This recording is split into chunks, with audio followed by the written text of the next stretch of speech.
तो दोस्तों बीते कुछ दिनों में पाकिस्तान में एक बहुत बड़ा खबर ये बना हुआ है कि पाकिस्तान ने रशिया से ऑयल खरीदा है। और बेसिकली दोस्तों ये पाकिस्तान में इतना बड़ा खबर इसलिए है क्योंकि भारत भी रशिया से ऑयल परचेस कर रहा है और पाकिस्तान असल में भारत को टक्कर देने के लिए या फिर कहे तो भारत की बराबरी करने के लिए ही रशिया से ऑयल को परचेस किया है। पर दोस्तों इन सभी खबरों के बीच में पाकिस्तानी मीडिया की तरफ से एक ऐसे खबर को दबा दिया गया है जो अगर पाकिस्तान के आम आदमी मतलब आम आवाम के कानों तक पहुंच जाएगा तो ये पाकिस्तान में और एक भूचाल लाएगा या फिर कहे तो पाकिस्तान के जो लोग हैं वो अपने छाती पीटना शुरू कर देंगे और अपने ही सरकार को कोसना भी शुरू कर देंगे। बेसिकली दोस्तों ये खबर कुछ और नहीं बल्कि पाकिस्तान के द्वारा भारत से ऑयल खरीदने को लेके है। आप लोगों के जानकारी के लिए बता दूं कि हाल ही में कुछ मीडिया रिपोर्टों में खुलासा किया गया है कि पाकिस्तान अब भारत में रिफाइन हुए ऑयल का भी इस्तेमाल कर रहा है। असल में पाकिस्तान के द्वारा इन ऑयल को परचेस किया गया है लेकिन पाकिस्तान ये ऑयल भारत से डायरेक्टली परचेस नहीं किया है बल्कि ये ऑयल दुबई होके पाकिस्तान पहुंचा। दोस्तों रिपोर्टों में तो ये भी दावा किया जा रहा है कि पाकिस्तान ने रशिया से जिस ऑयल को परचेस किया है वो रशियन ऑयल असल में रशिया से नहीं बल्कि भारत से ही रिफाइन होके दुबई के थ्रू पाकिस्तान गया है। अब दोस्तों ये कोई बड़ा बात या फिर कहे तो ये कोई नया बात नहीं है क्योंकि लगभग पाकिस्तान में इस्तेमाल होने वाले ज्यादातर प्रोडक्ट भारत से ही अब पाकिस्तान जा रहा है। हालांकि पाकिस्तान के गवर्नमेंट की तरफ से भारत से किसी भी चीज को इम्पोर्ट करने को लेकर रोक लगाया गया है लेकिन फिर भी पाकिस्तान के अंदर बड़े मात्रा में भारतीय प्रोडक्टों का इस्तेमाल होता है और ये सभी प्रोडक्ट वाया दुबई या फिर अन्य देशों के थ्रू पाकिस्तान पहुंच रहा है जिससे कि इन प्रोडक्टों का जितना रेट पाकिस्तान में होना चाहिए उससे कई गुना महंगा ये प्रोडक्ट पाकिस्तान में बिक्री हो रहा है। अब दोस्तों ये खबर तो पाकिस्तान के लोगों के लिए एक बहुत बड़ा सदमा होगा लेकिन भारत के लोगों के लिए ये एक बहुत बड़ा खबर है क्योंकि इससे एक चीज साफ हो चुका है कि अब दुनिया के जो ट्रेड है उसके प्रमुख केंद्र में भारत आ चुका है और भारत के बिना दुनिया का ये जो ट्रेड है ये पॉसिबल ही नहीं है। दोस्तों कुछ कुछ जगह में तो ये भी दावा किया जा रहा है कि ये जो रिफाइन ऑयल पाकिस्तान तक पहुंचा है ये असल में किसी अन्य देश के थ्रू नहीं बल्कि भारत के थ्रू ही पाइपलाइन के द्वारा पहुंचाया गया है। हालांकि दोस्तों आप लोगों को ये भी जान के रखना चाहिए कि यूरोप में भी भारत से ही रशियन क्रूड ऑयल को रिफाइन करके भेजा जा रहा है। दूसरी तरफ आप लोगों के जानकारी के लिए ये भी बता दूं कि भारत फिलहाल दुनिया में एक ऐसा देश बना हुआ है जो कि लगभग सभी सोर्सेस के क्रूड ऑयल को रिफाइन कर सकता है। मतलब चाहे रशिया से क्रूड ऑयल आए, अमेरिका से आए, मिडिल ईस्ट के देशों से आए या सेंट्रल एशिया के देशों से, सभी तरीके के अलग अलग क्रूड ऑयल भारत में रिफाइन हो सकता है और भारत के पास इतना कैपेबिलिटी है कि भारत इसे रिफाइन करके अन्य देशों तक एक्सपोर्ट भी कर सकता है। और हाल ही में भारत की तरफ से इसे साबित भी किया गया जब भारत सबसे बड़े मात्रा में इवन सऊदी अरेबिया के मुकाबले में भी अधिक मात्रा में ऑयल को रिफाइन करके यूरोप को सप्लाई किया था।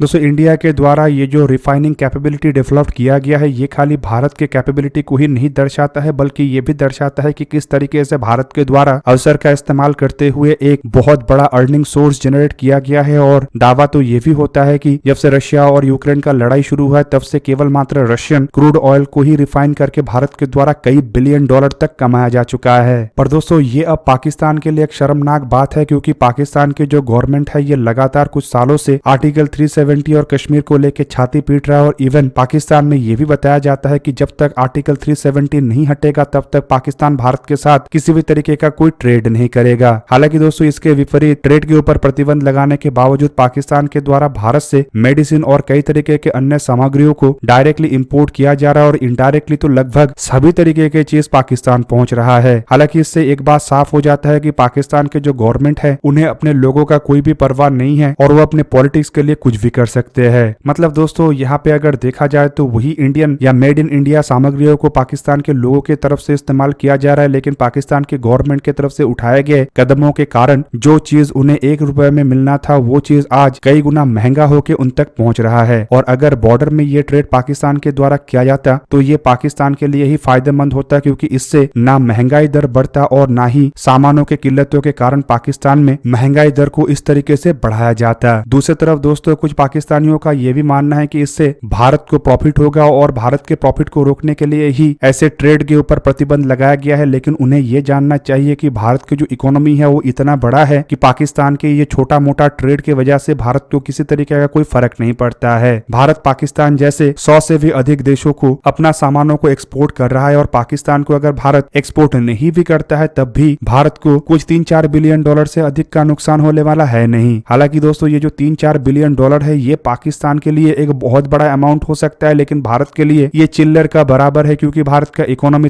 $1.75 ट्रिलियन का है, जबकि पाकिस्तान $1 बिलियन के लिए इधर उधर भीख मांग रहा है। अब ऐसे में आप लोगों को क्या लगता है कि जो पाकिस्तानियों के द्वारा आए दिन भारत को लेकर छाती पीटा जाता है, उनके तरफ से क्या अपने कार में इस्तेमाल करने वाले भारतीय तेलों को निकाल के फेंक देना चाहिए, या फिर जिन पाकिस्तानी पेट्रोल पंपों में भारत में रिफाइन हुए पेट्रोल और डीजल का इस्तेमाल किया जा रहा है, उन पेट्रोल पंपों में ताला लगा देना चाहिए कि नहीं चाहिए? कमेंट करके अवश्य बताइए। दोस्तों आज के वीडियो को यहीं पे ही करते समाप्त। किसी और एक दिन किसी और एक वीडियो में मिलेंगे, तब तक के लिए जय हिंद, वंदे मातरम।